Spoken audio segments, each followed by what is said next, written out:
ಯಾವ ಕ್ಷೇತ್ರವನ್ನು ಬಿಡ್ತಿಲ್ಲ ಈ ಮಧ್ಯಪ್ರಾಚ್ಯದ ಮಹಾಯುದ್ಧ. ಕೊಲ್ಲಿ ಯುದ್ಧದಿಂದಾಗಿ ಎಲ್ಲಾ ಕಡೆ ಈ ಯುದ್ಧ ಕೊಳ್ಳೆ ಇಡ್ತಾ ಇದೆ. ಕರ್ನಾಟಕದ ಪ್ರವಾಸೋದ್ಯಮಕ್ಕೂ ಕೂಡ ಈ ಒಂದು ಯುದ್ಧದ ಬಿಸಿ ತಡ್ತಾ ಇರುವಂತದ್ದು. ಈಗಾಗಲೇ ಮಧ್ಯಪ್ರಾಚ್ಯದ ಯುದ್ಧ ಏನಿದೆ, ಈ ಯುದ್ಧದಿಂದಾಗಿ ಸಾಕಷ್ಟು ಅನಾಹುತಗಳಾಗ್ತಾ ಇದೆ. ಸೊ ಅದ್ರ ಜೊತೆಗೆ ನಮ್ಮ ಭಾರತದಲ್ಲಿ ಎಸ್ಪೆಷಲಿ ಕರ್ನಾಟಕದಲ್ಲಿ ಗ್ಯಾಸ್ ಟ್ರಬಲ್ ಅನ್ನುವಂಥದ್ದು ಉದ್ಭವ ಆಗಿದೆ. ಬರೀ ಗ್ಯಾಸ್ ಟ್ರಬಲ್ ಆಯ್ತು ಅಂತಂದ್ರೆ ಹೋಟೆಲು ಮತ್ತೊಂದು ಮಗದೊಂದು ಗೃಹ ಬಳಕೆ ಗ್ಯಾಸ್ನಿಂದಾಗಿ ಸಮಸ್ಯೆ ಆಗ್ತಿದೆ ಅಂತಲ್ಲ, ಅದರಿಂದಾಗಿ ನಾನಾ ವಲಯಗಳಲ್ಲೂ ಕೂಡ ಸಮಸ್ಯೆಗಳು ಉದ್ಭವ ಆಗ್ತಿದೆ. ಯುದ್ಧದ ಪರಿಣಾಮ ಟೂರಿಸಂಗೂ ಕೂಡ ತಡ್ತಾ ಇದೆ. ಟೂರಿಸಂ ತಲ್ಲಣಗೊಳ್ತಾ ಇದೆ. ಟೂರಿಸಂ ಸಂಕಷ್ಟಕ್ಕೆ ಸಿಕ್ಕಾಕೊಂಡಿದೆ. ಇದ್ರ ಬಗ್ಗೆ ನಿಮ್ಮ ನ್ಯೂಸ್ 18 ಕನ್ನಡ ಗ್ರೌಂಡ್ ರಿಪೋರ್ಟ್ ಅನ್ನ ಮಾಡ್ತಿದೆ. ಟೂರಿಸಂಗೆ ಪ್ರವಾಸಿಗರು ಬರ್ತಾ ಇಲ್ಲ, ಪ್ರವಾಸ ತಾಣ ಬಿಕೋ ಅಂತ ಹೇಳ್ತಾ ಇದೆ.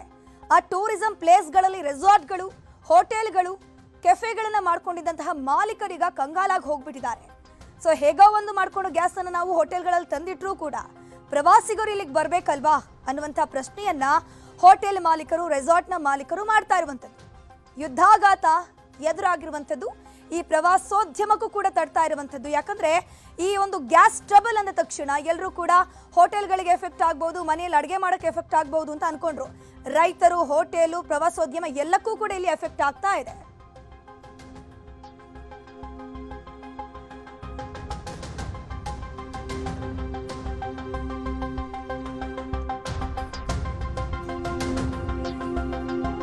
ಇದ್ರ ಬಗ್ಗೆ ಇನ್ ಡೀಟೇಲ್ ಇನ್ಫಾರ್ಮೇಶನ್ ಕೊಡೋದಕ್ಕೆ ನಮ್ಮ 3 ಜನ ಪ್ರತಿನಿಧಿಗಳು ನೇರ ಸಂಪರ್ಕದಲ್ಲಿ ಜಾಯ್ನ್ ಆಗಿದ್ದಾರೆ. ಕಾರವಾರದಿಂದ ದರ್ಶನ್ ನಾಯ್ಕ್, ಹಾಗೇನೆ ಹಾಸನದಿಂದ ಕೃಷ್ಣಮೂರ್ತಿ, ಮೈಸೂರಿನಿಂದ ಆನಂದ್ ಇದ್ದಾರೆ. ಮೊದಲಿಗೆ ಮೈಸೂರಿನಲ್ಲಿ ಯಾವ ರೀತಿ ಪರಿಸ್ಥಿತಿ ಅಂತ ನೋಡ್ಕೊಂಬರೋಣ. ಹೋಟೆಲ್, ಲಾಡ್ಜ್, ರೆಸಾರ್ಟ್, ಹೋಮ್ ಸ್ಟೇಗಳೇನಿದೆ, ಇಲ್ಲಿ ಪ್ರವಾಸೋದ್ಯಮಕ್ಕೆ ಎಫೆಕ್ಟ್ ನಿಂದಾಗಿ ಯಾವ ಪ್ರವಾಸಿಗರು ಕೂಡ ಇಲ್ಲಿಗೆ ಬರ್ತಾ ಇಲ್ಲ. ಮೈಸೂರು ಏನಿದೆ ಪ್ರವಾಸೋದ್ಯಮಕ್ಕೆ ಅಂತಾನೆ ಹೆಸರುವಾಸಿ. ಸಾಕಷ್ಟು ಮಂದಿ ಮೈಸೂರನ್ನೇ ಮೈನ್ ಪಾಯಿಂಟ್ ಮಾಡ್ತಾರೆ. ಅಂದ್ರೆ ಕರ್ನಾಟಕಕ್ಕೆ ಟೂರಿಸಂಗೆ ಬರಬೇಕು ಅಂತ ತಕ್ಷಣ ಮೈಸೂರಿನಲ್ಲಿ ಪ್ರವಾಸೋದ್ಯಮ ಸಂಪೂರ್ಣವಾಗಿ ಕುಸಿತ ಕಾಣ್ತಾ ಇದೆ. 40% ಹೋಟೆಲ್ ರೂಮ್ಗಳು ಖಾಲಿಯಾಗಿದೆ. ಒಂದಷ್ಟು ಕಡೆಯಲ್ಲಿ ಒಂದು ಬಿಲ್ಡಿಂಗ್ ಅನ್ನ ಲೀಸ್ಗೆ ಪಡ್ಕೊಂಡು ಅದನ್ನ ಲಾಡ್ಜ್ ತರ ಮಾಡಿರ್ತಾರೆ. ಸೊ ಇಲ್ಲಿ ಓನರ್ಗಳು ಹಾಕಿರುವಂತಹ ಬಂಡವಾಳ ಕೂಡ ಹೋಗುತ್ತೆ. ವಾರಾಂತ್ಯದಲ್ಲೂ ಬರ್ತಾನೆ ಇಲ್ಲ ಪ್ರವಾಸಿಗರು. ವೀಕೆಂಡ್ ಟೈಮಲ್ಲಂತೂ ಹಾಟ್ ಸ್ಪಾಟ್ ಅಂತಾನೆ ಹೇಳ್ಬೋದು. ಮೈಸೂರಿಗೆ ಹೋಗಬೇಕು, ಮೈಸೂರಿಗೆ ಹೋಗಿ ಅರಮನೆ ನೋಡಬೇಕು, ಮತ್ತೊಂದು ಕಡೆ ತಿರುಗಾಡಬೇಕು ಅಂತ ಮೈಸೂರಿನ ಸುತ್ತಮುತ್ತಲ ತಾಣಗಳು ಖಾಲಿಯಾಗಿದೆ. ಅರಮನೆ ಅಕ್ಕಪಕ್ಕ ಯಾವ ಪ್ರವಾಸಿಗರು ಕೂಡ ನೋಡಕ್ ಸಿಗ್ತಾ ಇಲ್ಲ. ವೀಕೆಂಡ್ನಲ್ಲಿ ಅತಿ ಹೆಚ್ಚು ಸಂಖ್ಯೆಯಲ್ಲಿ ರೂಮ್ಗಳು ಬುಕ್ ಆಗ್ತಾ ಇತ್ತು. ಬಟ್ ಬುಕ್ಕಿಂಗ್ ಅಲ್ಲೂ ಕೂಡ ಕ್ಷೀಣ ಆಗ್ತಿರೋದು ಮೈಸೂರು ಪ್ರವಾಸೋದ್ಯಮಕ್ಕೆ ದೊಡ್ಡ ಪೆಟ್ಟು ಬಿದ್ದಿದೆ ಅಂತಾನೆ ಹೇಳಬಹುದು. ಯಾಕಂದ್ರೆ ಪ್ರವಾಸಿಗರು ಕೂಡ ಥಿಂಕ್ ಮಾಡ್ತಾರೆ, ನಾವು ಈ ಸಂದರ್ಭದಲ್ಲಿ ಪ್ರವಾಸಕ್ಕೆ ಹೋದ್ರೆ ಹೋಟೆಲ್ ಸಿಗತ್ತಾ, ಹೋಟೆಲ್ ರೂಮ್ ಏನೋ ಸಿಗಬಹುದು, ಬಟ್ ಬೇಕಾದಂತಹ ಫುಡ್ ನಮಗೆ ಸಿಗಬಹುದಾ ಅನ್ನುವಂಥ ಪ್ರಶ್ನೆ ಅವರಿಗೆ ಕಾಡುತ್ತೆ.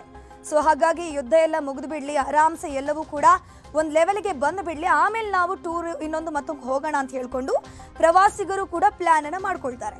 ಸೊ ಮೈಸೂರಿನಲ್ಲಿ ನಾವು ಗಮನಿಸ್ತಾ ಹೋಗ್ಬೋದು, ಗಲ್ಲಿಯಲ್ಲೂ ಕೂಡ ಒಂದೊಂದು ದೊಡ್ಡ ಹೋಟೆಲ್ಗಳಿದೆ. ಸೊ ಆ ಮಾಲೀಕರೀಗ ಕಂಗಾಲಾಗೋಗ್ಬಿಟ್ಟಿದ್ದಾರೆ. ಹಿನ್ನಡೆ ಆಗಿದೆ ಪ್ರವಾಸೋದ್ಯಮಕ್ಕೆ. ಕಾರಣ ಏನಂತಂದ್ರೆ ಕಮರ್ಷಿಯಲ್ ಗ್ಯಾಸು ಸಮಸ್ಯೆ ಇತ್ಯರ್ಥ ಆಗಿಲ್ಲ. ಸಾಕಷ್ಟು ಹೋಟೆಲ್ಗಳು ಮುಚ್ಚಿದೆ. ಆಮೇಲೆ ಜನ ಕೂಡ ಪ್ರವಾಸಿಗರು ಎದುರ್ತಾ ಇದ್ದಾರೆ. ಪ್ರವಾಸೋದ್ಯಮ ಮೈಸೂರು ಹೇಗೆ ಹೋಗೋದು, ಊಟ ತಿಂಡಿ ಸರಿಯಾಗಿ ಸಿಗುತ್ತೋ ಇಲ್ವೋ ಗೊತ್ತಿಲ್ಲ. ಎಲ್ಲ ಕಡೆನೂ ಸಮಸ್ಯೆ ಆಗಿಬಿಟ್ಟಿದೆ. ಕೆಲವು ಹೋಟೆಲ್ಗಳಲ್ಲಿ ಮುಚ್ಚಿದಾವೆ, ಕೆಲವು ಹೋಟೆಲ್ಗಳಲ್ಲಿ ಐಟಮ್ ಕಡಿಮೆ ಮಾಡಿದ್ದಾರೆ, ಇನ್ನು ಕೆಲವು ಹೋಟೆಲ್ಗಳಲ್ಲಿ ಪರ್ಯಾಯ ವ್ಯವಸ್ಥೆ ಮಾಡಿಕೊಂಡು ಸೌದೆಯಿಂದ ಮತ್ತೆ ಹೊಟ್ಟಿನ ಒಲೆಗಳಿಂದ ಊಟೋಪಚಾರ ತಯಾರಿಸಿ ಮಾರ್ತಾ ಇದ್ದಾರೆ. ಎಲ್ಲದಕ್ಕೂ ಸಮಸ್ಯೆ ಗ್ಯಾಸು ಯಾವ ರೀತಿ ಯಾವತ್ತೂ ಇತ್ಯರ್ಥ ಆಗುತ್ತೆ ಅನ್ನೋದು ಯಾರಿಗೂ ಗೊತ್ತಿಲ್ಲ. ಅದೇ ರೀತಿ ರೈತರು ಬೆಳೆದಂಥ ಹಣ್ಣು ತರಕಾರಿಗಳು ಕೂಡ ಸಾಕಷ್ಟು ಕುಸಿದಿದೆ. ವ್ಯಾಪಾರದಲ್ಲಿ ಬೆಲೆಯಲ್ಲೂ ಕುಸಿದಿದೆ. ಮದುವೆ ಸೀಸನ್ನು, ಪ್ರವಾಸಿಗರ ಸೀಸನ್ ಇದು. ಯಾಕೆಂದ್ರೆ ಇದು ಎಲ್ಲಾ ಸ್ಕೂಲು ಕಾಲೇಜುಗಳು ಎಲ್ಲ ಸರ್ಕಾರಿ. ಇರಾನ್ ಮತ್ತೆ ಇಸ್ರೇಲ್ ಅಮೆರಿಕ ವಾರ್ ನಡೀತಾ ಇದ್ದಂತ ಸಂದರ್ಭ ಆಗ್ತಾ ಇದೆ. ಅಂದ್ರೆ ವಾರ್ ನಡೀತಾ ಇದೆ ಇರಾನ್, ಇಸ್ರೇಲ್, ಅಮೆರಿಕ. ಹಾಗಾಗಿ ಮೈಸೂರಿಗೆ ಯಾರೇ ತರ ಟೂರಿಸ್ಟ್ ಬರ್ತಾ ಇಲ್ಲ. ರೆಸ್ಟೋರೆಂಟ್ ಆಗ್ಬೋದು ಮತ್ತೆ ಹೋಟೆಲ್ಸ್ ಆಗ್ಬೋದು ಎಲ್ಲ ಖಾಲಿ ಹೊಡಿತಾ ಇದೆ. ವ್ಯಾಪಾರ ಎಲ್ಲ ಕುಸ್ತಿದೆ. ಮೇಜರು ವಾರ್ ನಡೀತಾ ಇದೆ. ಅದೇ ಟೂರಿಸಂ ಯಾರು ಬರ್ತಾ ಇಲ್ಲ. ಪ್ರವಾಸೋದ್ಯಮ ಇಲಾಖೆ ತುಂಬಾನೇ ಕುಸ್ತಿದೆ. ಈಗ ಸಮ್ಮರ್ ಹಾಲಿಡೇಸು, ಸ್ಕೂಲ್ ಎಲ್ಲ ರಜೆ ಇದೆ ಮಕ್ಕಳಿಗೆ. ಅದರಿಂದಾಡಿ ಎಲ್ಲ ಬರಬೇಕಿತ್ತು. ಈಗ ಆಲ್ರೆಡಿ ಸ್ಟಾರ್ಟ್ ಆಗಬೇಕಿತ್ತು ಸೀಸನ್ನು ಅಂದರೆ ಮೈಸೂರಲ್ಲಿ. ಯಾರೂ ತುಂಬಾ ಕಮ್ಮಿ ಆಗ್ಬಿಟ್ಟಿದೆ ಬಿಸ್ನೆಸ್ಸು, ಯಾರೂ ಟೂರಿಸ್ಟ್ ಬರ್ತಾ ಇಲ್ಲ ಮೈಸೂರಿಗೆ. ರೆಗ್ಯುಲರ್ ಕಸ್ಟಮರು ಸಹ ಕಮ್ಮಿ ಆಗಿದ್ದಾರೆ. ಇದ್ರ ಬಗ್ಗೆ ಮಾಹಿತಿಯನ್ನು ನೀಡೋದಕ್ಕೆ ನಮ್ಮ ಪ್ರತಿನಿಧಿ ಆನಂದ್ ನೇರ ಸಂಪರ್ಕದಲ್ಲಿ ಜಾಯಿನ್ ಆಗಿದ್ರೆ. ಆನಂದ್, ದೇಶ ವಿದೇಶಗಳ ಪ್ರವಾಸಿಗರಿಗೆ ಕರ್ನಾಟಕದಲ್ಲಿ ಮೇನ್ ಹಾಟ್ಸ್ಪಾಟ್ ಅಂತಂದ್ರೆ ಅದು ಮೈಸೂರು ಅಂತಾನೆ ಹೇಳಬಹುದು. ಸದ್ಯಕ್ಕೆ ಮೈಸೂರಿನಲ್ಲಿ ಯಾವ ರೀತಿ ಯುದ್ಧಾಘಾತ ಇದೆ, ಏನೆಲ್ಲ ಪ್ರವಾಸೋದ್ಯಮಕ್ಕೆ ಎಫೆಕ್ಟ್ ಅಲ್ಲಾಗ್ತಿದೆ? ಧನುಷ್, ಏನು ಕರ್ನಾಟಕ ಎಸ್ಪೆಷಲಿ ದಕ್ಷಿಣ ಕರ್ನಾಟಕದ ಪ್ರಮುಖ ಪ್ರವಾಸಿ ಸ್ವರ್ಗ ಅಂತ ಹೇಳಿದ್ರೆ ಅದು ಮೈಸೂರು. ದೇಶ ವಿದೇಶಗಳಿಂದ ಇಲ್ಲಿಗೆ ಪ್ರವಾಸಿಗರು ಎಸ್ಪೆಷಲಿ ಬೇಸಿಗೆ ಸಮಯದಲ್ಲಿ ಹರಿದು ಬರ್ತಾ ಇದ್ರು. ಮೈಸೂರಿನ ಮೂಲೆ ಮೂಲೆಗಳು ಎಲ್ಲಿ ನೋಡಿದ್ರು ಕೂಡ ಪ್ರವಾಸಿಗರಿಂದ ತುಂಬಿ ತುಳುಕ್ತಾ ಇತ್ತು. ಯಾಕೆಂತ ಹೇಳಿದ್ರೆ ಒಂದು 3-4 ದಿನ ರಜೆ ಪ್ಲಾನ್ ಮಾಡ್ಕೊಂಡ್ಬಂದ್ರೆ ಎಸ್ಪೆಷಲಿ ಮೈಸೂರಿಗೆ ಬಂದು ಉಳಿಯುವಂಥದ್ದು ಪ್ರವಾಸಿಗರ ಒಂದು ರೀತಿಯ ಯೋಜನೆ ಆಗಿರ್ತಿತ್ತು. ಮೈಸೂರಿನ ಅರಮನೆ ಇರ್ಬೋದು, ಕಾರಂಜಿ ಕೆರೆ, ಚಾಮುಂಡಿ ಬೆಟ್ಟ, ಮೃಗಾಲಯ ಇವೆಲ್ಲವನ್ನು ಕೂಡ ನೋಡಿಕೊಂಡು ನಂತರದಲ್ಲಿ ಇಲ್ಲಿಂದ BR ಹಿಲ್ಸ್ ಇರ್ಬೋದು, ಬಂಡೀಪುರ, ನಾಗರಹೊಳೆ, ಕೊಡಗು ಈ ರೀತಿಯ ಭಾಗಗಳಿಗೆ ಪ್ರವಾಸಕ್ಕೆ ಹೋಗ್ತಾ ಇದ್ರು. ಆದ್ರೆ ಇದೀಗ ಮೈಸೂರಿಗೆ ಪ್ರವಾಸಿಗರ ಸಂಖ್ಯೆ ಕಡಿಮೆ ಆಗಿರುವಂತದ್ದು. ಯಾಕೆಂತ ಹೇಳಿದ್ರೆ ವೀಕೆಂಡ್ಗಳಲ್ಲಿ ಮೈಸೂರಿನಲ್ಲಿ ಜಂಗುಳಿ ಇರ್ತಾ ಇತ್ತು. ವೀಕ್ ಡೇಸ್ಗಳಲ್ಲೂ ಆಲ್ಮೋಸ್ಟ್ ಒಂದು 70% ಭಾಗ ಪ್ರವಾಸಿಗರಿಂದ ತುಂಬಿ ತುಳುಕ್ತಾ ಇತ್ತು. ಆದ್ರೆ ಇದೀಗ ವೀಕೆಂಡ್ಗಳಲ್ಲೂ ಕೂಡ ಪ್ರವಾಸಿಗರ ಸಂಖ್ಯೆ ಕಡಿಮೆ ಆಗಿದೆ. ವೀಕ್ ಡೇಸ್ ಅಲ್ಲಂತೂ ಪ್ರವಾಸಿಗರು ಬರ್ತಾನೆ ಇಲ್ಲ. ಬಿಕಾಸ್ ಯಾಕೆ ಅಂತ ಹೇಳಿದ್ರೆ ಗ್ಯಾಸ್ ಟ್ರಬಲ್. ಪ್ರಮುಖವಾಗಿ ಮೈಸೂರಿನ ಬಹುತೇಕ ಹೋಟೆಲ್ಗಳು ಕೂಡ ಇದೀಗ ಖಾಲಿ ಆಗಿರುವಂತದ್ದು. ಹೋಟೆಲ್ಗಳಲ್ಲಿ ಸರಿಯಾದ ಮೆನು ಸಿಗ್ತಾ ಇಲ್ಲ.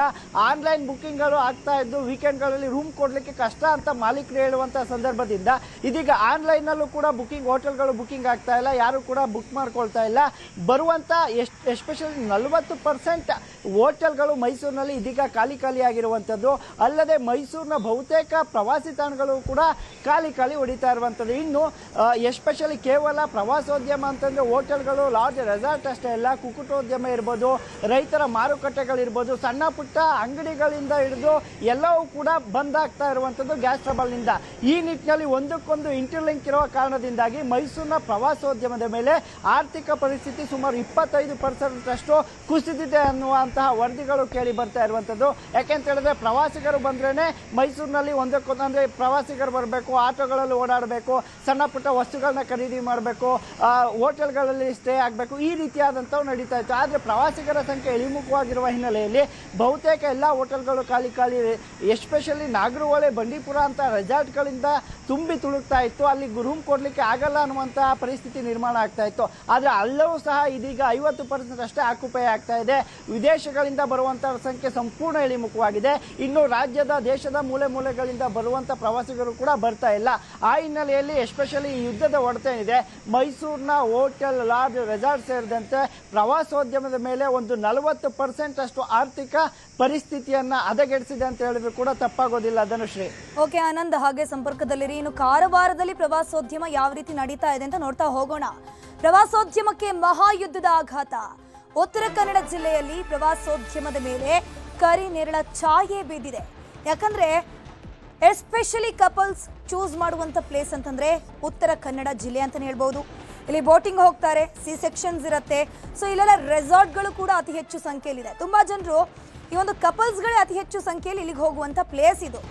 ಸೊ ಇಲ್ಲೂ ಕೂಡ ಈಗ ಪ್ರವಾಸಿ ತಾಣಗಳ ಮೇಲೆ ಎಫೆಕ್ಟ್ ತಡ್ತಾ ಇದೆ. ಪ್ರವಾಸಿ ತಾಣಗಳು ಬಣಬಣ ಅಂತಿದೆ. ಆರ್ಥಿಕತೆಗೂ ಕೂಡ ಪೆಟ್ಟು ಬಿದ್ದಿರುವಂಥದ್ದು. ಉತ್ತರ ಕನ್ನಡ ಭಾಗದಲ್ಲೂ ಕೂಡ ಅತಿ ಹೆಚ್ಚು ಸಂಖ್ಯೆಯಲ್ಲಿ ದಾಂಡೇಲಿ ಇರಬಹುದು, ಗೋಕರ್ಣ ಇರಬಹುದು, ಮುರುಡೇಶ್ವರ ಇರಬಹುದು, ಕಾರವಾರ, ಇಲ್ಲಿ ಸಾಕಷ್ಟು ಜನರು ಪ್ರವಾಸೋದ್ಯಮವನ್ನು ನಂಬಿಕೊಂಡು ಜೀವನ ಸಾಗಿಸ್ತಾ ಇದ್ದಾರೆ. ಹೋಟೆಲ್, ರೆಸಾರ್ಟ್ ಮಾಡ್ಕೊಂಡಿದ್ದಾರೆ. ಇಲ್ಲೆಲ್ಲವೂ ಕಡೆ ಕೂಡ ಖಾಲಿ ಆಗ್ತಿದೆ. ಮೊದಲ ವಾರಕ್ಕೆ ಇಲ್ಲಿ ಪ್ರಮುಖವಾಗಿ 8ರಿಂದ 10 ಕೋಟಿ ಲಾಭ ಆಗ್ತಿತ್ತು. ಯುದ್ಧದ ನಂತರ 4 ಕೋಟಿಗೆ ಕುಸಿದಿದೆ ಆದಾಯ. ಗ್ಯಾಸ್ ಇಲ್ಲದೆ ಪ್ರವಾಸಿಗರು ಕೇಳಿದ ತಿಂಡಿಯನ್ನ ಕೊಡೋಕಾಗ್ತಿಲ್ಲ. ಪ್ರವಾಸಿಗರ ಬುಕಿಂಗ್ ಕೂಡ 90%ರಿಂದ 50%ಗೆ ಕುಸಿತ ಕಂಡಿದೆ.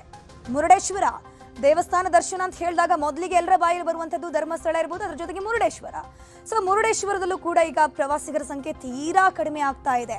ದಾಂಡೇಲಿ ಅತಿ ಹೆಚ್ಚು ಸಂಖ್ಯೆಯಲ್ಲಿ ಬೋಟಿಂಗ್ ಹೋಗಬೇಕು, ಮತ್ತೊಂದು ಮಾಡಬೇಕು, ಅಡ್ವೆಂಚರಸ್ ಗೇಮ್ಗಳು ಕೂಡ ಈ ಭಾಗದಲ್ಲಿ ಇರುವಂಥದ್ದು.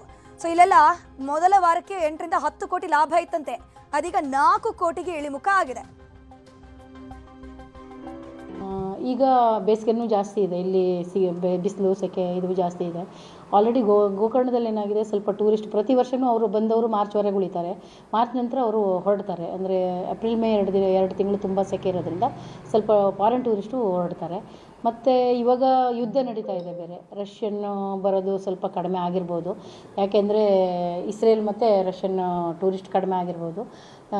ಯುದ್ಧ ಎರಡೂ ದೇಶಕ್ಕೆ ಯುದ್ಧದ ಎಫೆಕ್ಟ್ ಇದೆ. ಉಳಿದಂತೆ ಬೇರೆ ಇವರು ಬರ್ತಾ ಇದ್ದಾರೆ, ಏನು ಬೇರೆ ದೇಶದವರು ಬರ್ತಾ ಇದ್ದಾರೆ. ಆದರೆ ಸೆಕೆ ಮತ್ತು ಹೋಟೆಲ್ಗಳಲ್ಲೆಲ್ಲ ಗ್ಯಾಸ್ಗಳು ಪ್ರಾಬ್ಲಮ್ಮು, ಪೆಟ್ರೋಲಿಯಂ ಉತ್ಪನ್ನಗಳದ್ದು ಇದರೆಲ್ಲ ಪ್ರಾಬ್ಲಮ್ಮು, ಅದೆಲ್ಲ ಸ್ವಲ್ಪ ಎಫೆಕ್ಟ್ ಆಗಿದೆ. ಆಗಿಲ್ಲ ಅಂತಲ್ಲ, ಇದೆಲ್ಲ ಸರಿ ಆದರೆ ಮುಂದಿನ ದಿನಗಳಲ್ಲಿ ಟೂರಿಸ್ಟ್ಗಳು ತುಂಬ ಜನ ಬರ್ಬೋದು, ನಿರೀಕ್ಷೆ ಇದೆ. ಲೋಕಲ್ ಟೂರಿಸ್ಟು ಸ್ವಲ್ಪ ಹೋಗೋದನ್ನು ಕಡಿಮೆ ಮಾಡಿದ್ದಾರೆ, ಯಾಕೆಂದರೆ ಗ್ಯಾಸ್ಗಳು ಪ್ರಾಬ್ಲಮ್ ಇರೋದ್ರಿಂದ ಅದರಿಂದ ಸ್ವಲ್ಪ ಕಡಿಮೆ ಆಗಿರ್ಬೋದು ಟೂರಿಸ್ಟು. ಯುದ್ಧ ಇದೆಲ್ಲ ಸರಿ ಆದರೆ ಎಲ್ಲ ಕರೆಕ್ಟ್ ಆಗುತ್ತೆ. ಇನ್ನು ಅಲ್ಲಿನ ಪರಿಸ್ಥಿತಿ ಯಾವ ರೀತಿ ಇದೆ ಅಂತ ಹೇಳೋದಕ್ಕೆ ನಮ್ಮ ಜೊತೆ ಪ್ರತಿನಿಧಿ ದರ್ಶನ್ ನಾಯ್ಕ್ ನೇರ ಸಂಪರ್ಕದಲ್ಲಿ ಜಾಯ್ನ್ ಆಗಿದ್ದಾರೆ. ದರ್ಶನ್ ನಾಯ್ಕ್, ಈ ಒಂದು ಮುರುಡೇಶ್ವರ ಇರಬಹುದು, ದಾಂಡೇಲಿ ಎಸ್ಪೆಷಲಿ ಅಡ್ವೆಂಚರ್ಸ್ಗೆ ಫೇಮಸ್ ಅಂತಾನೆ ಹೇಳ್ಬಹುದು.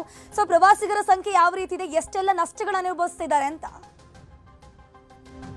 ಧನುಶ್ರೀ, ಉತ್ತರ ಕನ್ನಡ ಜಿಲ್ಲೆ ಪ್ರವಾಸೋದ್ಯಮಕ್ಕೆ ಹೆಸರು ಮಾಡದಿರುವಂತಹ ಒಂದು ಜಿಲ್ಲೆ. ಅದರಲ್ಲೂ ಮುರುಡೇಶ್ವರ ಆಗಿರ್ಬೋದು, ಗೋಕರ್ಣ, ಹಾಗೆ ದಾಂಡೇಲಿ, ಅದೇ ರೀತಿ ಹೊನ್ನಾವರ, ಹೀಗೆ ಉತ್ತರ ಕನ್ನಡ ಜಿಲ್ಲೆಯ ಕರಾವಳಿ ಮತ್ತು ಮಲೆನಾಡು, ಅರೆಮಲೆನಾಡು ಇದು ಪ್ರವಾಸೋದ್ಯಮಕ್ಕೆ ಹೆಸರು ಮಾಡಿರುವಂತಹ ಒಂದು ಜಿಲ್ಲೆ. ಆದ್ರೆ ಈಗ ಯುದ್ಧ ಆರಂಭದ ನಂತರ ಈಗ ಏನು ಆರ್ಥಿಕವಾಗಿ ಪ್ರವಾಸೋದ್ಯಮ ಕುಸಿದಿದೆ ಅಂತಾನೆ ಹೇಳ್ಬೇಕಾಗತ್ತೆ. ನಾವು ಇಲ್ಲಿನ ಹೋಟೆಲ್ ಮಾಲೀಕರಾಗಿರ್ಬೋದು, ಕೆಲವೊಂದು ಸೋರ್ಸ್ ಮೂಲಕ ಮಾಹಿತಿಯನ್ನ ತೆಗೆದಾಗ ನಮ್ಗೆ ಕಂಡು ಬಂದಿರುವಂತದ್ದು, ಯುದ್ಧಕ್ಕಿಂತ ಮುಂಚೆ ಒಂದು ವಾರಕ್ಕೆ, ಅದೇ ರೀತಿ ವಾರದ ಮಧ್ಯೆ ಆಗಿರ್ಬೋದು, ವಾರಾಂತ್ಯ ಆಗಿರ್ಬೋದು, ಒಟ್ಟು ಉತ್ತರ ಕನ್ನಡ ಜಿಲ್ಲೆಯಲ್ಲಿ 10 ಕೋಟಿಯಷ್ಟು ಲಾಭ ಆಗ್ತಿತ್ತು ಅಂತೆ. ಆದ್ರೆ ಯುದ್ಧದ ನಂತರ ಅದು 5 ಕೋಟಿ, ಅದ್ರ ಜೊತೆಗೆ 3 ರಿಂದ 4 ಕೋಟಿ, ಹೀಗೆ ವೇರಿಯೇಷನ್, ಅದು ಏರಿಕೆ ಕಾಣ್ತಾ ಇಲ್ಲ, ಕಡಿಮೆನೆ ಆಗ್ತಾ ಇದೆ ಎನ್ನುವಂತಹ ಒಂದು ಮಾಹಿತಿ ಲಭ್ಯವಾಗಿರುವಂತದ್ದು. ಹಾಗೆ ಮುಖ್ಯ ಕಾರಣ ಇಲ್ಲಿ ಗ್ಯಾಸ್ ಸಿಲಿಂಡರ್ ಕೊರತೆ, ಕಮರ್ಷಿಯಲ್ ಗ್ಯಾಸ್ ಸಿಲಿಂಡರ್ ಸಿಗ್ತಾ ಇಲ್ಲ. ಈ ಹಿನ್ನೆಲೆಯಲ್ಲಿ ಬಂದಂತಹ ಪ್ರವಾಸಿಗರಿಗೆ ಹೇಗೆ ಅಡುಗೆ ಮಾಡ್ಕೊಳ್ಳೋದು, ಅವರಿಗೆ ಬೇಕಾದಂತಹ ಎಲ್ಲಾ ತಿಂಡಿ ತಿನಿಸುಗಳನ್ನ ಹೇಗೆ ಸಿದ್ಧ ಮಾಡ್ಕೊಳ್ಳೋದು ಎನ್ನುವಂಥದ್ದು ತಲೆಬಿಸಿ ಆಗಿರುವಂತದ್ದು. ಆ ಹಿನ್ನೆಲೆಯಲ್ಲಿ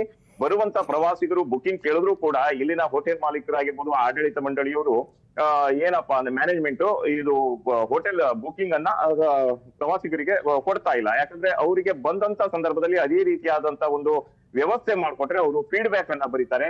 ಒಂದಾನ ವೇಳೆ ಅದು ವ್ಯವಸ್ಥೆ ಆಗ್ಲಿಲ್ಲ ಅಂದ್ರೆ ಅದು ಹೋಟೆಲ್ ಮತ್ತು ರೆಸಾರ್ಟ್ ಮಾಲೀಕರಿಗೆ ಒಂದು ಹಿನ್ನಡೆ ಆಗುತ್ತೆ. ಸೊ ಈ ಹಿನ್ನೆಲೆಯಲ್ಲಿ ಇವತ್ತು ಪ್ರವಾಸಿಗರು ಉತ್ತರ ಕನ್ನಡ ಜಿಲ್ಲೆಗೆ ಬರ್ತಾ ಇಲ್ಲ. ಅದೇ ಗೋಕರ್ಣ ಕಡಲ ತೀರವನ್ನ ನೀವು ನೋಡ್ತಾ ಇರ್ಬೋದು ದೃಶ್ಯಾವಳಿಯಲ್ಲಿ. ಗೋಕರ್ಣದ ಮುಖ್ಯ ಕಡಲ ತೀರ ಆಗಿರ್ಬೋದು, ಅದೇ ರೀತಿ ಓಂ ಕಡಲ ತೀರಕ್ಕೆ ಸಾಕಷ್ಟು ಪ್ರವಾಸಿಗರು ಹರಿದು ಬರ್ತಾ ಇದ್ರು. ಅದರಲ್ಲೂ ಈಗ ರಜೆಯ ಸಂದರ್ಭ, ಆದ್ರೆ ಈಗ ಓಂ ಕಡಲ ತೀರ ತುಂಬಾ ಬಣಗುಡ್ತಾ ಇದೆ ಪ್ರವಾಸಿಗರಿಲ್ಲದೆ. ಅದ್ರ ಜೊತೆಗೆ ಕುಡ್ಲೆ ಕಡಲ ತೀರ ಕೂಡ ಪ್ರವಾಸಿಗರಿಲ್ಲದೆ ಬಣಗುಡ್ತಾ ಇರುವಂತದ್ದು. ಒಟ್ಟಾರೆಯಾಗಿ ಹೇಳ್ಬೇಕಪ್ಪ ಅಂದ್ರೆ ಉತ್ತರ ಕನ್ನಡ ಜಿಲ್ಲೆಯಲ್ಲಿ ಯುದ್ಧದ ನಂತರ ಪ್ರವಾಸೋದ್ಯಮ ಕುಸಿದಿರುವಂತದ್ದು. ಪ್ರವಾಸಿಗರ ಏನು ಬುಕಿಂಗ್ ಒಂದು ಹೋಟೆಲ್ ಮತ್ತು ರೆಸಾರ್ಟ್ ಗಳಲ್ಲಿ 90% ಇರ್ತಿತ್ತು ವಾರಾಂತ್ಯ ಮತ್ತು ವಾರದ ಮಧ್ಯದಲ್ಲಿ, ಆದ್ರೆ ಈಗ 50% ಕುಸಿದಿರುವಂತದ್ದು. ಸೊ ಈ ಹಿನ್ನೆಲೆಯಲ್ಲಿ ಉತ್ತರ ಕನ್ನಡ ಜಿಲ್ಲೆಯ ಪ್ರವಾಸೋದ್ಯಮದ ಆರ್ಥಿಕತೆಗೆ ತೊಂದರೆ ಆಗಿರುವಂತದ್ದು.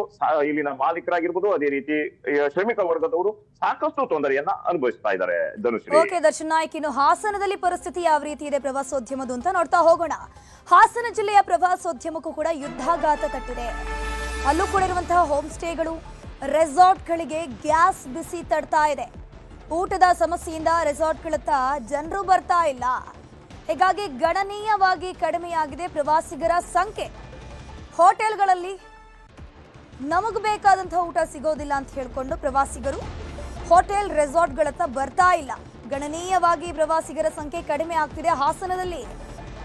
ಎಸ್ಪೆಷಲಿ ವೀಕೆಂಡ್ನ ಸಂದರ್ಭದಲ್ಲಿ ಅತಿ ಹೆಚ್ಚು ಜನರು ಮೈಸೂರು, ಹಾಸನ ಹಿಂಗೆಲ್ಲ ಲಾಂಗ್ ಡ್ರೈವ್ ಅಂತ ಹೋಗ್ಬಿಡ್ತಾರೆ. ಬಟ್ ಇಲ್ಲೂ ಕೂಡ ವೀಕೆಂಡ್ನಲ್ಲಿ ಏನೂ ಕೂಡ ಬಿಸ್ನೆಸ್ ಆಗ್ತಿಲ್ಲ. ಈ ಬಿಸ್ನೆಸ್ಗೂ ಕೂಡ ಬಿಸಿ ತಡ್ತಾ ಇದೆ. ಸೊ ಈ ಯುದ್ಧದಿಂದಾಗಿ ನಾನಾ ಜಿಲ್ಲೆಗಳಲ್ಲೂ ಕೂಡ ಪ್ರವಾಸೋದ್ಯಮಕ್ಕೆ ಎಫೆಕ್ಟ್ ನಿಧಾನವಾಗಿ ತಟ್ಟೋಕೆ ಶುರುವಾಗಿದೆ. ದಿಢೀರಂತ 90% ಟಿಕೆಟ್ ಬುಕ್ ಆಗ್ತಾ ಇತ್ತು, ರೂಮ್ ಬುಕ್ ಆಗ್ತಾ ಇತ್ತು, ಅದು 50%ಗೆ ಬಂದು ನಿಂತಿದೆ. ಜನರು ಕೂಡ ಸಾಕಷ್ಟು ಬಾರಿ ಥಿಂಕ್ ಮಾಡ್ಕೊಂಡು ಹೋಗ್ತಾ ಇದ್ದಾರೆ, ಪ್ರವಾಸಕ್ಕೆ ಹೋಗೋದೋ ಬೇಡವೋ. ಇಲ್ಲಿಗೆ ನಾವು ಇನ್ ಕೇಸ್ ಹೋದ್ರೂ ಕೂಡ ಹೋಟೆಲ್ಗಳಲ್ಲಿ ಗ್ಯಾಸ್ ಅಭಾವದಿಂದ ಊಟ ಸಿಗುತ್ತೋ ಇಲ್ವೋ ಅನ್ನೋದ್ರ ಬಗ್ಗೆ ಚಿಂತೆ ಮಾಡ್ತಾ ಇದ್ದಾರೆ. ಮೇಲೆ ಸಾಕಷ್ಟು ಪರಿಣಾಮ ಬೀರಿರುತ್ತದೆ. ಅದರಲ್ಲೂ ಕರ್ನಾಟಕದ ಸಕಲೇಶಪುರದ ವಿವಿಧ ಪ್ರೇಕ್ಷಣೀಯ ಸ್ಥಳಗಳಿದ್ದು ಇದನ್ನು ವೀಕ್ಷಿಸಲು ಸಾವಿರಾರು ಪ್ರೇಕ್ಷಕರು ಬರುತ್ತಾರೆ. ಹಾಗಾಗಿ ಸಕಲೇಶಪುರದ ಸುತ್ತಮುತ್ತ ಅನೇಕ ರೆಸಾರ್ಟ್ ಮತ್ತು ಹೋಮ್ ಸ್ಟೇಗಳು ನಡೆಯುತ್ತಿದ್ದು, ಆದರೆ ಯುದ್ಧದಿಂದಾಗಿ ಅನೇಕ ಕಡೆ ಅನಿಲದ ಕೊರತೆ ಎದ್ದು ಕಾಣುತ್ತಿದ್ದು ಪ್ರವಾಸಿಗರು ಬರುವವರ ಸಂಖ್ಯೆ ಕಡಿಮೆಯಾಗಿದೆ. ಬಂದ ಪ್ರವಾಸಿಗರನ್ನು ಸತ್ಕರಿಸಲು ಎಲ್ಲ ರೆಸಾರ್ಟ್ ಮತ್ತು ಹೋಮ್ ಸ್ಟೇಗಳಲ್ಲಿ ಸೌದೆ ಒಲೆಗೆ ಮೊರೆ ಹೋಗಿರುತ್ತೇವೆ. ಆದ್ದರಿಂದ ಪ್ರವಾಸಿಗರ ಸಂಖ್ಯೆ ತುಂಬ ಕ್ಷೀಣಿಸುತ್ತಿದೆ. ಉದ್ಯಮದ ಮೇಲೆ ಸಾಕಷ್ಟು ತುಂಬಾ ಜನರು ಹಚ್ಚ ಹಸಿರಿನ ಕಾನನ ಕಡೆ ಹೋಗಬೇಕು ಅಂತಂದ್ರೆ ಹಾಸನ ಕಡೆ ಹೋಗ್ತಾರೆ. ಸಕಲೇಶಪುರದಲ್ಲೂ ಕೂಡ ನಾವು ಗಮನಿಸ್ತಾ ಹೋಗ್ಬೋದು, ಸಿಕ್ಕಾಪಟ್ಟೆ ಹೋಮ್ ಸ್ಟೇಗಳಿದೆ. ಅತಿ ಹೆಚ್ಚಿನ ಸಂಖ್ಯೆಯಲ್ಲಿ ಹೋಮ್ ಸ್ಟೇಗಳು ಸಕಲೇಶಪುರದಲ್ಲಿದೆ. ಬಟ್ ಯಾರೂ ಕೂಡ ಪ್ರವಾಸಿಗರ ಆ ಕಡೆ ಮುಖ ಎತ್ತು ಕೂಡ ನೋಡ್ತಿಲ್ಲ ಅನ್ನುವಂಥ ಪರಿಸ್ಥಿತಿ ನಿರ್ಮಾಣ ಆಗಿದೆ. ಸೊ ಹಾಸನದಲ್ಲಿ ಪರಿಸ್ಥಿತಿ ಯಾವ ರೀತಿ ಇದೆ ಅಂತ ಡೀಟೇಲ್ ಕೊಡೋದಕ್ಕೆ ಕೃಷ್ಣಮೂರ್ತಿ ಇದ್ದಾರೆ. ಕೃಷ್ಣಮೂರ್ತಿ, ಸದ್ಯಕ್ಕೆ ಹಾಸನ ಸಕಲೇಶಪುರದಲ್ಲಿ ಪ್ರವಾಸಿಗರ ಸಂಖ್ಯೆ ಎಷ್ಟು ಮಟ್ಟಿಗಿದೆ? ಪ್ರವಾಸಿಗರು ಆ ಕಡೆ ಬರ್ತಾ ಇದ್ದಾರೆ ಹೇಗೆ ಅಂತ? ಧನುಶ್ರೀ, ಖಂಡಿತವಾಗಿಯೂ ಹಾಸನ ಜಿಲ್ಲೆ ಅಂತ ಹೇಳಿದ್ರೆ ಪ್ರವಾಸಿಗರ ಅಚ್ಚುಮೆಚ್ಚಿನ ತಾಣ. ಅದರಲ್ಲೂ ಕೂಡ ಸಕಲೇಶಪುರ ಅಂದ್ರೆ ಮಲೆನಾಡು ಪ್ರದೇಶ ಆಗಿರೋದ್ರಿಂದ ಅಲ್ಲಿ ಬಡವರ ಊಟಿ ಅಂತಾನೆ ಕರಿಬಹುದು. ಈ ಪ್ರದೇಶದಲ್ಲಿ ಸಾಕಷ್ಟು ಹೋಮ್ ಸ್ಟೇಗಳು ಮತ್ತು ರೆಸಾರ್ಟ್ ಗಳನ್ನ ಅಲ್ಲಿನ ಮಾಲೀಕರು ಮಾಡ್ಕೊಂಡಿದ್ದಾರೆ. ಆದ್ರೆ ಮಧ್ಯಪ್ರಾಚ್ಯ ಕೊಲ್ಲಿ ರಾಷ್ಟ್ರಗಳಲ್ಲಿ ಏನು ಯುದ್ಧ ಪ್ರಾರಂಭ ಆದಾಗಿನಿಂದಲೂ ಕೂಡ ಇಲ್ಲಿ ಸಮಸ್ಯೆಗಳು ಸಾಕಷ್ಟು ಕಾಣ್ ಬರ್ತಿರ್ತಕ್ಕಂಥದ್ದು. ಅದರಲ್ಲೂ ಮುಖ್ಯವಾದ ಸಮಸ್ಯೆ ಇರ್ತಕ್ಕಂಥದ್ದು ಗ್ಯಾಸ್ ನ ಸಮಸ್ಯೆ. ಈಗ ಕಮರ್ಷಿಯಲ್ ಗ್ಯಾಸ್ ಸಿಗದಿರ್ತಕ್ಕಂಥ ಪರಿಸ್ಥಿತಿನಲ್ಲಿ ಹೋಮ್ ಸ್ಟೇಗಳು ಮತ್ತು ರೆಸಾರ್ಟ್ ಗಳು ಈಗ ಏನು ಅಡಿಗೆ ಮಾಡ್ಲಿಕ್ಕೋಸ್ಕರವಾಗಿ ಅವರು ಸೌದೆ ಒಲೆಯನ್ನ ಬಳಸಿ ಈಗ ಮಿತವಾದಂತ ಆಹಾರವನ್ನ ಅಲ್ಲಿ ಬರ್ತಕ್ಕಂತ ಪ್ರವಾಸಿಗರೇ ಮತ್ತು ಬುಕಿಂಗ್ ಮಾಡಿದಂತವ್ರಿಗೆ ಎಲ್ಲರಿಗೂ ಕೂಡ ಒದಗಿಸಲಿಕ್ಕೆ ಅವ್ರು ಮುಂದಾಗಿರ್ತಕ್ಕಂಥದ್ದು. ಮುಂಚೆ ಇರ್ತಕ್ಕಂಥ ಮೆನುಗೂ ಈಗ್ಲಿಗೂ ಕೂಡ ಸಾಕಷ್ಟು ವ್ಯತ್ಯಯಗಳನ್ನು ನಾವು ಕಾಣ್ತಾ ಇದ್ದೇವೆ. ಮುಂದೆ ಏನು ಬರ್ತಕ್ಕಂಥ ಕಸ್ಟಮರ್ ಗಳಿಗೆ ಬೇಕಾದಂತ ಎಲ್ಲಾ ಅಡುಗೆಗಳನ್ನ ಮಾಡಿ ಅವರು ಬಡಿಸ್ತಾ ಇದ್ರು. ಗ್ಯಾಸ್ ಯಾವುದೇ ರೀತಿ ತೊಂದರೆ ಆಗಿರ್ಲಿಲ್ಲ. ಆದ್ರೆ ಈಗ ಅಲ್ಲಿ ಬರ್ತಕ್ಕಂಥ ಪ್ರವಾಸಿಗರಿಗೆ ಅವ್ರದೇ ಆದಂತ ಒಂದು ಮೆನುವನ್ನ ಮಾಡ್ಕೊಂಡಿದ್ದಾರೆ. ಮಿತವಾದಂತ ಆಹಾರವನ್ನ ನಾವು ಇಲ್ಲಿ ನೀಡ್ತೀವಿ ಎಂಬಂತ ಬೋರ್ಡ್ ಅನ್ನು ಕೂಡ ಹಾಕೊಂಡಿರೋದ್ರಿಂದ ಅಲ್ಲಿಗೆ ಪ್ರವಾಸಿಗರು ಕೂಡ ಕಡಿಮೆ ಆಗಿದೆ. ಎಲ್ಲಿ ನಮ್ಗೆ ಇಷ್ಟ ಆಗಿರ್ತಕ್ಕಂಥ ಆಹಾರ ನಮ್ಗೆ ಸಿಗುತ್ತೋ ಇಲ್ವಂತ ಆತಂಕದಲ್ಲೂ ಕೂಡ ಪ್ರವಾಸಿಗರು ಇರೋದ್ರಿಂದ ಸಾಕಷ್ಟು ಗಣನೀಯವಾಗಿ ಪ್ರವಾಸಿಗರ ಸಂಖ್ಯೆ ಕೂಡ ಕಡಿಮೆ ಆಗಿದೆ. ಸುಮಾರು 50% ನಷ್ಟು ಅಂದ್ರೆ 50% ಪ್ರವಾಸಿಗರು ಕಡಿಮೆ ಆಗಿದ್ದಾರೆ. ಈ ಮುಂಚೆ ಮಧ್ಯಪ್ರಾಚ್ಯ ಯುದ್ಧಗಳಿಗಿಂತ ಮುಂಚೆ ಏನು ದಿನಕ್ಕೆ 30ರಿಂದ 35 ಬುಕಿಂಗ್ ಆಗ್ತಿತ್ತು. ಅದು ಈಗ ಸುಮಾರು 15ರಿಂದ 16 ಬುಕಿಂಗ್ ಆಗ್ತಿದೆ. ಈ ಯುದ್ಧದಿಂದಾಗಿ ಸಾಕಷ್ಟು ತೊಂದರೆ ನಾವು ಅನುಭವಿಸ್ತೇವೆ ಅಂತ ವಿಚಾರವನ್ನ ಅಲ್ಲಿನ ಮಾಲೀಕರ ಸಂಘದವರು ಕೂಡ ಹೇಳ್ತಿರ್ತಕ್ಕಂಥದ್ದು. ರೆಸಾರ್ಟ್ ಮತ್ತು ಹೋಮ್ ಸ್ಟೇಗಳಿಗೆ ಗ್ಯಾಸ್ ಅನ್ನ ಒದಗಿಸಬೇಕಂತ ಆಗ್ರಹವನ್ನ ಅವರು ಕೂಡ ಈಗ ಮುಂದಿಟ್ಟಿರ್ತಕ್ಕಂಥದ್ದು. ಥ್ಯಾಂಕ್ ಯು ಕೃಷ್ಣಮೂರ್ತಿ, ಹಾಗೇನೆ ದರ್ಶನ್, ಹಾಗೇನೆ ಆನಂದ್, ತಮ್ಮೆಲ್ಲ ಮಾಹಿತಿಗಾಗಿ. ಆಟೋ ಚಾಲಕರಿಗೆ ಗ್ಯಾಸ್ ಸಿಗದೆ ಅವರು ಪರದಾಟವನ್ನ ನಡೆಸ್ತಾ ಇದ್ದಾರೆ. ಸಚಿವ ಮುನಿಯಪ್ಪ ಅವರಿಗೆ ಅಹವಾಲನ್ನ ಇಟ್ಟಿರುವಂತದ್ದು. ಈಗಾಗಲೇ ಆಟೋ ಡ್ರೈವರ್ಸ್ ಏನಿದ್ದಾರೆ ಸಾಕಷ್ಟು ಪರಿತಪಿಸ್ತಾ ಇದ್ದಾರೆ. ಗ್ಯಾಸೇ ಸಿಕ್ತಿಲ್ಲ, ನಾವು ಅದನ್ನೇ ನಂಬ್ಕೊಂಡು ದುಡಿಮೆ ಮಾಡ್ತಿದ್ದೀವಿ ಅಂತ ಸಂಕಷ್ಟವನ್ನ ತೋಡ್ಕೊಳ್ತಿದ್ದಾರೆ. ಅದಕ್ಕೆ ಸಚಿವ ಮುನಿಯಪ್ಪ ಅವರಿಗೆ ಅಹವಾಲನ್ನ ಸಲ್ಲಿಸಿರುವಂತದ್ದು. ಇವತ್ತು ಬೆಳಿಗ್ಗೆ ಅವರನ್ನ ಭೇಟಿ ಮಾಡಿ ಸಮಸ್ಯೆಯನ್ನ ಆದಷ್ಟು ಬೇಗ ಬಗೆಹರಿಸಿ ಅಂತ ಸಚಿವರಿಗೆ ಆಟೋ ಚಾಲಕರು ಮನವಿಯನ್ನ ಮಾಡಿಕೊಂಡಿದ್ದಾರೆ. ಆಟೋ LPG ದರ ವಸೂಲಿ ಬಗ್ಗೆ ಕೂಡ ದೂರನ್ನ ಕೊಟ್ಟಿದ್ದಾರೆ. ಯಾಕಂದ್ರೆ ಕೆಲವೊಂದು LPG ಬಂಕ್ನವರು ಏನ್ ಮಾಡ್ತಿದ್ದಾರೆ, 1 to double ರೇಟ್ ಅನ್ನ ಮಾಡ್ತಿದ್ದಾರೆ. ಸೊ ಇದೇ ಸಂದರ್ಭ ಅಂತ ಹೇಳ್ಕೊಂಡು ವಸೂಲಿಗೆ ಹೇಳ್ಕೊಂಡ್ಬಿಟ್ಟಿದ್ದಾರೆ. ಸೊ ಹಾಗಾಗಿ ದಯವಿಟ್ಟು ನಾವು ಸಾಕಷ್ಟು ಸಮಸ್ಯೆಗಳನ್ನ ಎದುರಿಸ್ತಾ ಇದ್ದೀವಿ, ನಮ್ಮ ಕಡೆ ದಯವಿಟ್ಟು ಗಮನ ಹರಿಸಿ, ನಮ್ಮ ಸಮಸ್ಯೆಯನ್ನ ಬಗೆಹರಿಸಿ ಅಂತ ಹೇಳ್ಕೊಂಡು ಆಟೋ ಚಾಲಕರ ಸಂಘ ಏನಿದೆ ಇವತ್ತು ಆಹಾರ ಸಚಿವ KH ಮುನಿಯಪ್ಪ ಅವರನ್ನ ಭೇಟಿ ಮಾಡಿ ಅವರ ಸಮಸ್ಯೆಗಳನ್ನ ತೋಡ್ಕೊಂಡಿದ್ದಾರೆ. ಅದ್ರ ಜೊತೆಗೆ LPG ಬಂಕ್ಗಳು ಯಾವ ರೀತಿ ವಸೂಲಿ ಮಾಡ್ತಿದೆ ಅನ್ನೋದ್ರ ಬಗ್ಗೆ ಕೂಡ ಸಚಿವರ ಗಮನಕ್ಕೆ ತಂದಿದ್ದಾರೆ. ಆದಷ್ಟು ಬೇಗ ನಮ್ಮ ಸಮಸ್ಯೆಗೆ ಸ್ಪಂದಿಸಿ, LPG ಗ್ಯಾಸ್ ಏನಿದೆ ಅದು ನಮ್ಗೆ ಸಿಗ್ತಾ ಇಲ್ಲ, ನಾವು ಇದನ್ನೇ ನಂಬ್ಕೊಂಡು ಆಟೋ ಚಾಲನೆ ಮಾಡ್ತೀವಿ ಅಂತ ಹೇಳ್ಕೊಂಡು ಅಳಲು ತೋಡ್ಕೊಂಡಿದ್ದಾರೆ. ಸರ್ಕಾರದಿಂದ ಕೇಂದ್ರ ಸರ್ಕಾರ 3000 ಸಿಲಿಂಡರ್ ಪ್ರತಿದಿನ ಕೊಡ್ತಿತ್ತು, ಅದನ್ನು ಕೊಡ್ತಾ ಇದ್ದೀವಿ. ಆದರೆ ಪ್ರೈವೇಟ್ನವರು ಜಾಸ್ತಿ ಮಾಡಿದ್ದಾರೆ ಮತ್ತು ಅವರಿಗೆ ಅನುಕೂಲ ಮಾಡಿಕೊಡ್ತಾ ಇಲ್ಲ. ಇದಕ್ಕೆ ತಕ್ಷಣ ಒಂದು ಮೀಟಿಂಗನ್ನು ಕರೆದು ಇದನ್ನು ಸಾಲ್ವ್ ಮಾಡೋಕ್ಕೆ ಪ್ರಯತ್ನ ಮಾಡ್ತೇನೆ. ಸರ್ಕಾರ ಕೊಡೋ 3000 ಸಿಲಿಂಡರ್ ಉಪಯೋಗಿಸಿದ್ದು ಕೊಡ್ತಾ ಇದ್ದಾರೆ, ಆದರೂ ಕೂಡ 100% ಅದು 3000 ಸಿಲಿಂಡರ್ ಅವರು ಉಪಯೋಗಿಸ್ತಾ ಇದ್ದಾರೆ. ಆದರೆ ಅಷ್ಟೇ ಸಮವಾಗಿ ಪ್ರೈವೇಟ್ನಲ್ಲಿ ಕೂಡ ಕೊಡ್ತಾ ಇದ್ರು. ಆ ಪ್ರೈವೇಟ್ ಅವರು ಸ್ವಲ್ಪ ರೇಟ್ ಜಾಸ್ತಿ ಮಾಡಿದ್ದಾರೆ ಅಂತ ಹೇಳಿದರೆ ಅದು ನನ್ನ ಗಮನಕ್ಕೆ ಬಂದಿದೆ. ನಾನು ಸಂಬಂಧಪಟ್ಟ ಅಧಿಕಾರಿಗಳ ಮಧ್ಯಾಹ್ನ ಮಾತಾಡ್ತೀನಿ. ನಾನು 10ನೇ ತಾರೀಕು ಒಂದು ಮೀಟಿಂಗ್ ಕರೆದು ಇದಕ್ಕೆ ಸಾಲ್ವ್ ಮಾಡೋಕ್ಕೆ ಪ್ರಯತ್ನ ಮಾಡ್ತೀನಿ. ಅವರ ಜೀವನ ಇದ್ರ ಮೇಲೆ ಅವಲಂಬಿಸಿದೆ. ಅದರಿಂದ ಬಹಳ ಮುಖ್ಯವಾದ್ದು, ಬಹಳ ಪ್ರಯಾರಿಟಿ ಕೆಲಸ, ಈ ಕೆಲಸ ನಾನು ಮಾಡ್ತೀನಿ. ಖಾಸಗಿಯವರನ್ನು ಕೂಡ ಕರೆಸಿ, ಹೌದೌದು, ಖಾಸಗಿಯವ್ರನ್ನು ನಮಗೆ ಜವಾಬ್ದಾರಿ ಇದೆ, ಕಾನೂನು ಇದೆ. ಖಾಸಗಿಯವರನ್ನು ಕೂಡ ಈ ಮೀಟಿಂಗ್ ಕರೆದು ಬಂದೋಬಸ್ತ್ ಮಾಡ್ತೀನಿ. ಇವತ್ತು ಚರ್ಚೆ ಮಾಡ್ತೀನಿ ಅಂತ ಹೇಳಿದ ಅಧಿಕಾರಿಗಳ ಜೊತೆ ಯಾರ ಜೊತೆ ಚರ್ಚೆ ಮಾಡ್ತೀರಾ, ಎಲ್ಲಿ ಚರ್ಚೆ ಮಾಡ್ತೀರಾ ಸರ್? ನಾನು ಗೌರ್ಮೆಂಟ್ ಆಫ್ ಇಂಡಿಯಾ ಅಧಿಕಾರಿಗಳಿದ್ದಾರೆ, ಇಂಡಿಯನ್ ಆಯಿಲ್ ಕಾರ್ಪೊರೇಷನ್ ಕೋಆರ್ಡಿನೇಟರ್ಸ್ ಇದ್ದಾರೆ, ಅವ್ರನ್ನೂ ಮಾತಾಡ್ತೀನಿ. ಪೊಲೀಸು ನಮ್ಮ ವರಿಷ್ಠ ಅಧಿಕಾರಿಗಳನ್ನು ಮಾತಾಡ್ತೀನಿ.